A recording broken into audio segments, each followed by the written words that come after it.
Queridas irmãs, queridos irmãos, que a paz de Jesus esteja com todos nós. Hoje nós vamos continuar o nosso estudo do Livro dos Espíritos, que é a primeira obra da doutrina espírita, realizando o estudo, primeira aula, né, que vai tratar do capítulo 2, da terceira parte do Livro dos Espíritos. E esse capítulo 2 fala da lei da adoração. Então, sobre esse assunto, nós começamos falando do objetivo da adoração. A adoração que é exatamente aquele culto, aquela homenagem que nós rendemos para alguém que nós consideramos acima de nós, ou que nós consideramos o nosso Criador, né? Então, primeira questão, 649, pergunta: em que consiste a adoração? E aí os Espíritos nos respondem que é a elevação do pensamento a Deus. Pela adoração, a alma se aproxima dele. Vejam que essa questão da elevação do pensamento, ela precisa ser considerada do ângulo do que é essa elevação do pensamento, né? Nós entendemos que o pensamento, quando ele é elevado, é porque ele passa a vibrar numa faixa em que trafegam, né, espíritos melhores, né, em que nós fizemos sintonia com espíritos melhores. Então, elevar o pensamento é você fazer com que esse pensamento pense no bem, pense coisas boas, né? Nós, inclusive, temos já na doutrina, né, algumas considerações sobre a frequência do pensamento, né, que nós, muitas vezes, aqui sobre a Terra, temos um pensamento de onda curta, né, e quanto mais esse pensamento tem uma frequência maior, portanto, a nossa onda é mais curta ainda, mais nós estamos com o pensamento elevado. Então, quando nós pensamos em sentimentos ruins, quando nós temos sentimentos ruins, quando nós pensamos no mal, nós baixamos o nosso pensamento ao limite do mundo em que nós vivemos, da sociedade materialista que vivemos. E quando nós elevamos o nosso pensamento, nós então nos comunicamos com os bons espíritos, em especial com Cristo e os seus ensinamentos. Então, a adoração é sempre nós estamos adorando a Deus quando nós elevamos o nosso pensamento a Deus, né? É quando nós tomamos providência para que o nosso pensamento vibre pensando em coisas melhores. Na questão 650 é perguntado: a adoração é o resultado do sentimento inato ou um produto do ensinamento? E vejam aqui, se fosse um produto do ensinamento, né? Então, somente as sociedades que cultuam as divindades é que teriam e passariam de pai para filho. Mas os Espíritos nos explicam que não é o caso. Não é produto do ensinamento do nosso convívio social, aprendizado com os pais. É um sentimento inato. Assim como nós temos o sentimento inato de que Deus existe, nós temos o sentimento inato de que devemos adorar a Ele, prestar culto, né? Então, a consciência da fraqueza que o homem reconhece em si, né, leva o homem a fazer esse ato de oração para aquele que o pode proteger. Então, nós adoramos no sentido de reconhecermos a nossa fraqueza e reconhecermos que aquele que pode nos proteger é maior que nós e é o nosso Criador. A questão 651 é perguntado: houve povos desprovidos de todo sentimento de adoração? Se ele é inato ao espírito, não poderia haver nenhum povo desprovido desse sentimento, porque ele é inato ao espírito, o espírito já nasce com ele. Então, a resposta dos espíritos é não, não houve o povo desprovido de adoração, né? Não houve, não há e jamais, né? Houve povo ateu, né? Que não acreditasse em Deus. E todo aquele que acredita em Deus também tem esse sentimento de adoração. Então, todos nós compreendemos que há, acima de nós, um ser supremo. E por que a gente tem essa convicção? Pela harmonia que reina em toda a natureza. porque a natureza, ela não é o caos como muitos pregam, né? Pelo contrário, ela revela uma profunda sabedoria e uma profunda harmonia. E aí nós reconhecemos que alguém que criou toda essa harmonia tem que estar acima de nós, porque nós não conseguimos realizar o mesmo feito. Questão 652. Pode-se considerar a adoração como tendo sua origem na lei natural? E daí responde os espíritos, ela está na lei natural, né? Visto que é o resultado de um sentimento inato no homem. Então, dentre as leis de Deus, está a adoração. Essa é uma lei natural. Lá mesmo no código lá de Moisés, né, nos 10 mandamentos, nós vamos ver, né, a referência a cultuar, né, cultuar a Deus. Então, essa lei, ela se encontra em todos os povos, ainda que de diferentes formas, né? A forma vai depender muito da ignorância, né, ou do quanto já se intelectualizou o povo. Então, a forma pode divergir, mas todos os povos têm esse desejo, né, de reverenciar o Ser Supremo. Agora vamos falar de adoração exterior, que é aquele ato, como nós vimos que a adoração é um ato praticado no pensamento que se eleva, não haveria necessidade de uma adoração exterior, né? Mas vamos ver o que a doutrina nos fala sobre essa adoração exterior, essa adoração que os outros percebem que a gente está adorando, né? Então, questão 653. A adoração tem necessidade de manifestações exteriores, ou seja, manifestações que não são só do pensamento, mas que envolvem alguma prática física que os outros vão reconhecer, como falar em voz alta, né? Cantar hinos, fazer algum tipo de gesto ou de posição física, como, por exemplo, ajoelhar, né? Então, aí os espíritos, como já responderam que é um ato do pensamento, eles vão dizer que a verdadeira adoração está no coração. Por quê? Porque para o pensamento se elevar, é necessário que o coração esteja carregado de bons sentimentos. Então, essa adoração do bom sentimento, né, do bom pensamento, um bom sentimento gera um bom pensamento. Essa é a verdadeira adoração. Em todas as vossas ações, imaginai sempre o Senhor que vos observa. Ou seja, nós podemos estar adorando a Deus em todas as ações que nós praticamos no nosso dia a dia. Podemos adorar a Deus praticando o nosso trabalho, podemos adorar a Deus servindo a nossa família, ou convivendo com a nossa família, nós podemos adorar a Deus na convivência com os reinos inferiores, né? Os animais, os vegetais, todas essas ações podem ser ações de adoração. Basta que a gente esteja com bons sentimentos que vão produzir bons pensamentos que vão nos elevar a Deus. Aí, então, deriva dessa pergunta, né, se a adoração exterior é útil, ou seja, já que ela não é necessária, ela é útil. E aí eles respondem, é útil se não for uma vã simulação. Ou seja, se a pessoa acredita que aquilo é necessário para que ela faça a sua adoração, ela pode ser útil para aquela pessoa, desde que não seja uma coisa para mostrar para os outros, seja uma necessidade dela. Então, eles dizem, ela é sempre útil para dar um bom exemplo, inclusive. Aquele que adora a Deus, né? Aquele que se manifesta dizendo, eu sou cristão, eu acredito em Deus, né? Eu acredito nas boas ações, ele está dando um bom exemplo para os outros. Então, tem essa utilidade, né? Agora, quando você faz simplesmente para aparecer aos outros, né? Para se fazer perante os outros, talvez até melhor do que você seja, né? Ou para alimentar o seu amor próprio, para dizer, eu sou melhor que os outros, eu faço melhor que os outros, né?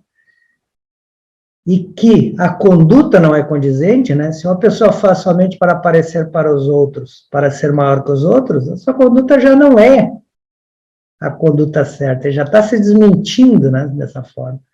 Então, a sua piedade, né, o seu desejo do bem é aparente, né? Essas dão um mau exemplo, porque os outros vão perceber que, na verdade, ele não faz aquilo, né, no sentido da sua crença, ele faz aquilo para aparecer perante os outros, né, para exercitar o seu orgulho, a sua vaidade. Então, dá um mau exemplo, né?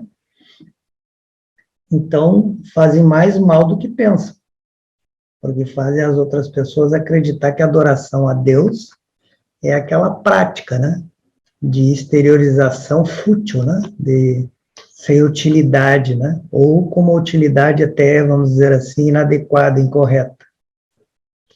Questão 654.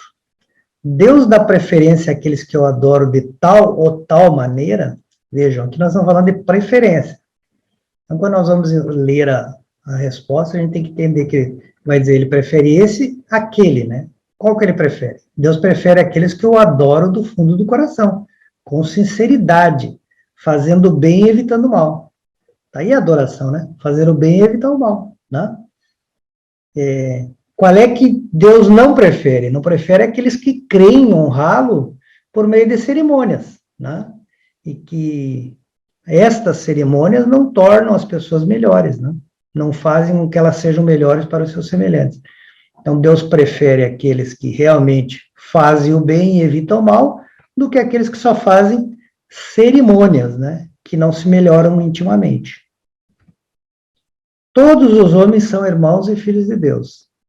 Ele chama para si todos aqueles que seguem suas leis, qualquer que seja a forma sobre a qual se exprimem. Então, não importa como é que eu faço a adoração, né? Importa que eu siga as leis de Deus. Aquele que só tem a adoração, né, ou a piedade exterior é hipócrita, porque ele realmente não pratica o que ele faz, o que ele prega, o que ele tenta mostrar para os outros, né? Aquele em que a adoração não é senão uma afetação, né, um desejo de se fazer melhor que os outros, né, e tem uma conduta que não condiz com aquilo, dá um mau exemplo. Nós já tínhamos visto isso. Então, aquele que faz a profissão de adorar o Cristo, mas que é orgulhoso, invejoso, ciumento, duro e implacável com os outros, ou ambicioso dos bens terrenos, eu vos digo que a religião está nos lábios e não no coração. Então, quem faz a profissão de adorar Cristo? Quem vive de um salário que vem exatamente do seu trabalho como sacerdote, como pastor, enfim. Quem faz disso uma profissão, né? Pregar aos outros, ensinar as leis de Deus aos outros. Então, quando ele ensina o que ele não pratica, né? Então, na verdade, a religião dele, né, o desejo de se ligar a Deus está nos lábios, mas não está realmente no coração.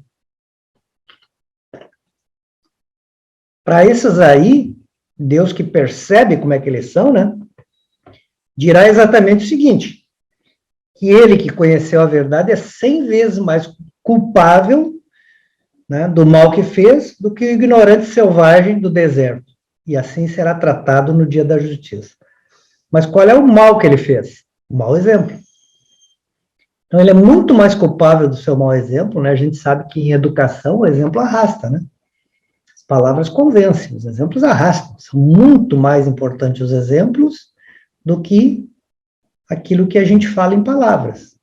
Provavelmente seus fiéis vão seguir mais o exemplo do que as palavras. Então, esse mal que ele praticar na vida dos outros é 100 vezes mais culpável, né, do que aquele que é selvagem e vive lá afastado de todo mundo. Aí ele dá um exemplo, né? Se um cego ao passar vos derruba, a gente desculpa o cego. Agora, se um homem que vê claramente passa e nos derruba, já a gente vai se queixar, né? Vai achar, né, que ele errou sem necessidade. E é óbvio, nós temos razão. Então, assim, Deus também faz. Né? Para aquele que é cego, está lá no deserto, Deus desculpa. Mas e aquele que está pregando todo dia o que é certo e não faz, não pratica tudo aquilo que ele ensina para os outros? Né? Esse não tem o que desculpar.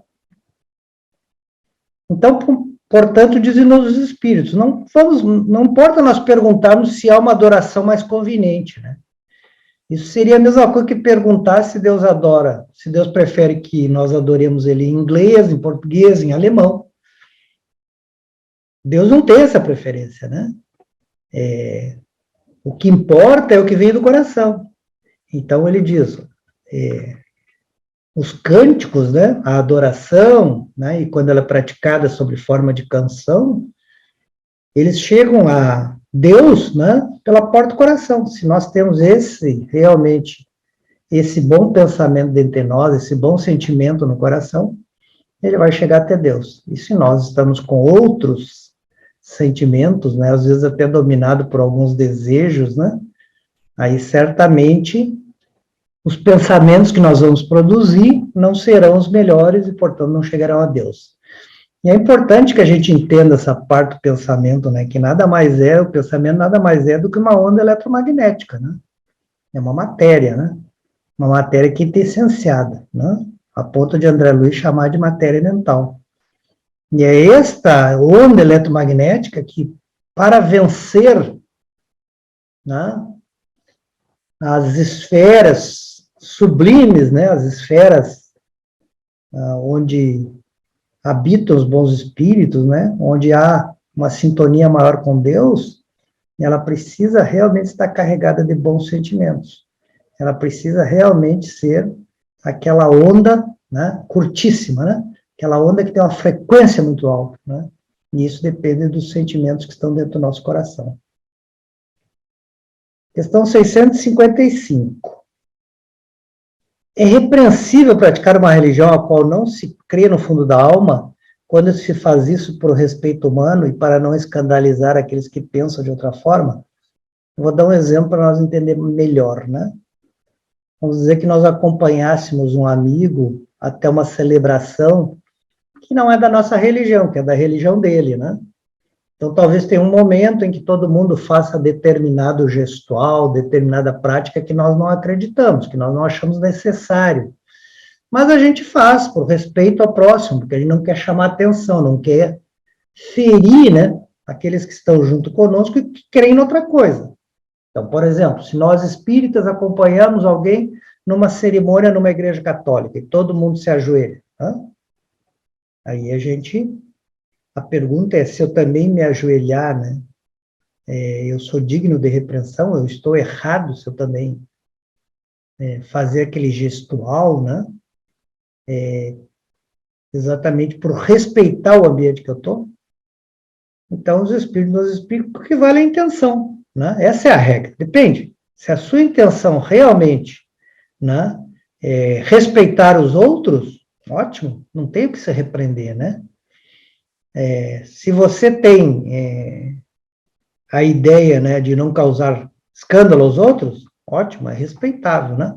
Não há o que repreender nessa atitude, né? Então, aquele que faz isso, respeita o semelhante, ele faz muito melhor do que aquele que muitas vezes vai no ambiente de uma outra religião ou de uma outra prática, ou de um outro tipo de adoração e fica ridicularizando, né? Porque isso seria faltar com a caridade. Então, se nós nos propomos a ir lá num outro lugar, né? Se nós estamos no meio daquelas pessoas e se nós achamos necessário para respeitá-las fazer algum tipo de adoração exterior que nós não praticamos ou que nós não cremos, isso não é repreensível. Agora, se nós vamos lá naquele lugar, né, e fizemos aquele gestual, aquela prática, né, por interesse, né, ou por uma ambição, né, ou do desejo até de buscar uma posição melhor, aí nós realmente estamos realizando, né, uma coisa que é desprezível aos olhos de Deus e aos olhos dos homens, né?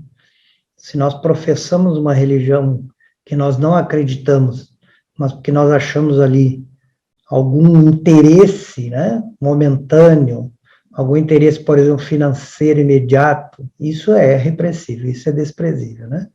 Deus não pode ter por agradáveis aqueles que aparentam se humilhar diante de Deus apenas para atrair a aprovação dos homens ou para sustentar algum interesse pessoal, né? Então, se a pessoa crê, por exemplo, no Espiritismo, é repreensível que ela, por exemplo, se torne talvez um pastor de uma outra igreja, porque ela não acredita naquilo, só está fazendo por conveniência. Questão 656.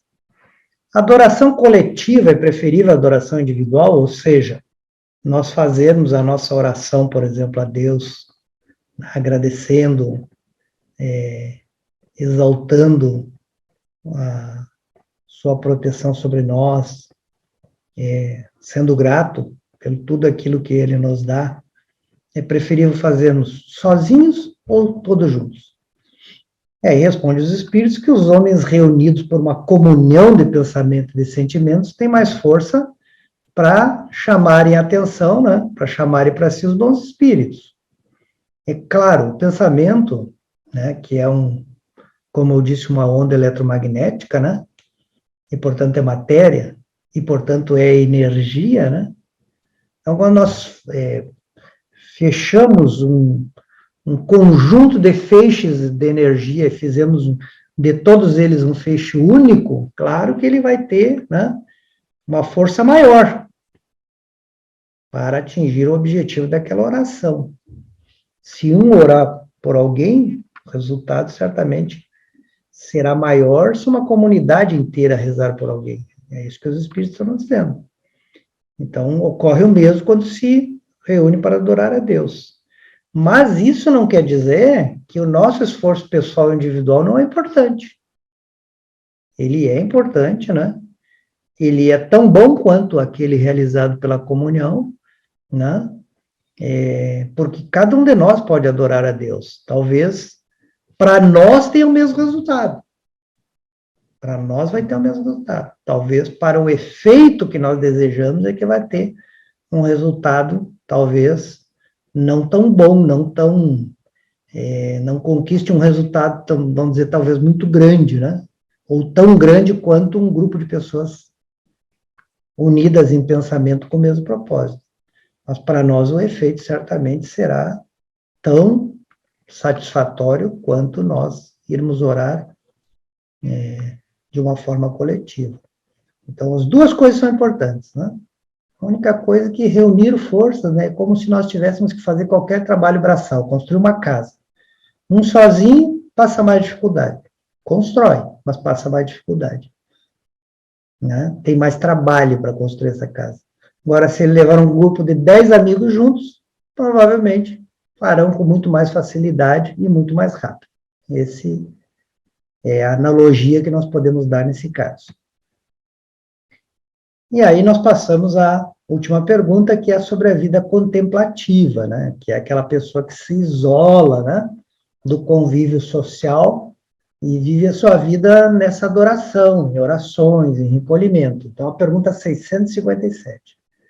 Os homens que se abandonam à vida contemplativa, não fazendo nenhum mal e não pensando senão em Deus, têm o mérito aos seus olhos? A pergunta é, se você deixa de conviver com a sociedade, você vai viver sozinho, só para ter essa vida de contemplação. E nessa vida de contemplação, você não pratica nenhum mal. E você fica, então, fazendo e pensando em Deus e fazendo essa adoração, né? Deus considera isso meritório? Essa é a pergunta. E os espíritos dizem não, né? Por que não? Por que não é meritório a vida de contemplação? Porque esses homens que vivem nesse estado de contemplação não fazem o mal, mas também não fazem o bem. Então, eles não têm utilidade, eles são inúteis, né? E a utilidade é uma coisa importante para Deus, nós sermos úteis aos outros, né? Toda a sua obra é solidária, né? Então, nós temos também que praticar a solidariedade. Então, dizem os espíritos, não fazer o bem já é um mal, porque o mal é a ausência do bem. O mal é a ausência do bem, assim como as trevas são a ausência da luz. Então, se nós não fizermos o bem, consequentemente, nós estamos deixando aquele espaço ser preenchido pelo mal. Então, Deus quer que se pense nele, mas não quer que se pense apenas nele, visto que deu ao homem deveres a cumprir sobre a terra. E esse dever foi resumido por Jesus quando ele disse que nós deveríamos fazer aos outros o que gostaríamos que os outros nos fizessem. É uma frase só que resume exatamente o nosso dever, né, a nossa missão aqui sobre a Terra. Então, aquele que se consome na meditação e na contemplação não faz nada de meritório aos olhos de Deus, posto que a sua vida é toda pessoal e inútil para a humanidade. E Deus lhe pedirá contas do bem que não haja feito. Então, vejam, nós temos essa obrigação de fazer o bem. Nós temos essa obrigação de ser útil à humanidade. Vejam que, por exemplo, a pessoa que se entrega ao trabalho e produz no seu trabalho um bem para a humanidade, ou um bem para um grupo, ou um bem para aquela empresa, né? Ou que consegue manter uma empresa funcionando, né? Mesmo sendo empregado, consegue colaborar com isso para que ela gere emprego para outras tantas pessoas, essa pessoa está fazendo um bem para a humanidade. Agora, aquele que se encerra sozinho num lugar, e nesse lugar, né, ele não produz nenhum resultado para a sociedade, esse Deus realmente não aprova a sua vida, porque é uma vida inútil. Então, nós temos esse compromisso de sermos úteis à criação divina, né? Nós ajudarmos Deus na sua criação. Essa é um compromisso, uma missão que todos nós temos. Então, aqui nós encerramos essa nossa aula, né? Em que tratamos da adoração. Vamos continuar esse capítulo, ainda por mais 2 reuniões, e pedimos que Deus ampare o lar de todos aqueles que estiveram conosco estudando, ou que estarão no futuro estudando essa aula, em que nós possamos continuar os nossos estudos com afinco e coragem. Que assim seja.